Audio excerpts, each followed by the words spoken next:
We are up to Mitzvah 100, which is found in Parshas Tetzaveh. This is Mitzvah Zasei, number 59 of the Torah, that had to do with the Beis HaMikdash. It's found in Shemais, Chav Ches, Pasuk Chav Ches, Shemais 28, verse 28. V'lo yizach ha'choyshen me'al ha'ephod.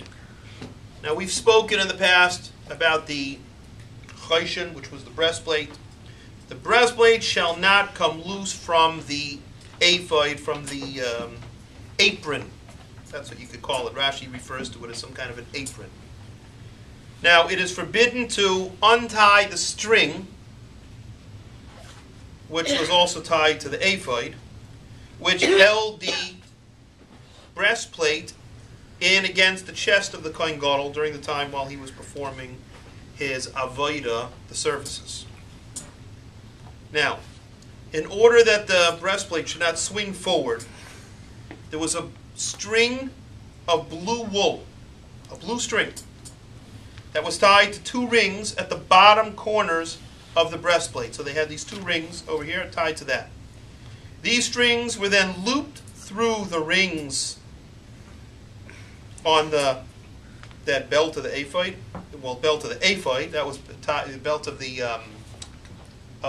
apron, and then was tied again to these rings. So it went from here, right, from this breastplate, through these rings that were attached to this like basically like an apron. You guys wear aprons, you know, when you cook. Mm-hmm. So that kind of through apron, and then came back and tied to the back to the choyshen, to the breastplate.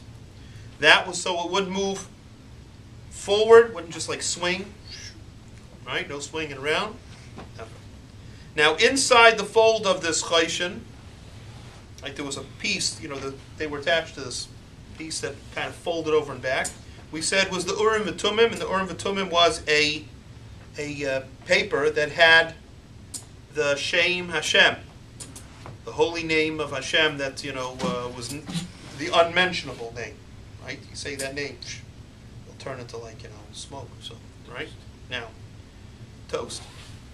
So now, if a person had a question that was going to be answered, it was presented to the Kohen Gadol. He would look at the choyshen to see which letter shown. The Kohen Gadol would then form the words into letters, and he was able to tell you back what Hashem's answer was. Now, it says he didn't answer everyone's questions, but he would only answer questions from the king, or that had to do with the whole Klal Yisrael. Really, that direct. It wasn't like, what number should I pick in the lottery? Okay. Okay, fine, that one you could ask, because you were going to give so much money to Klal Yisrael, I guess, to support all the yeshivas and maybe. All right. Now, the Urim V'Tumim were consulted by the Jews throughout the period of Tanakh, and they only stopped with the destruction of the first Beis HaMikdash.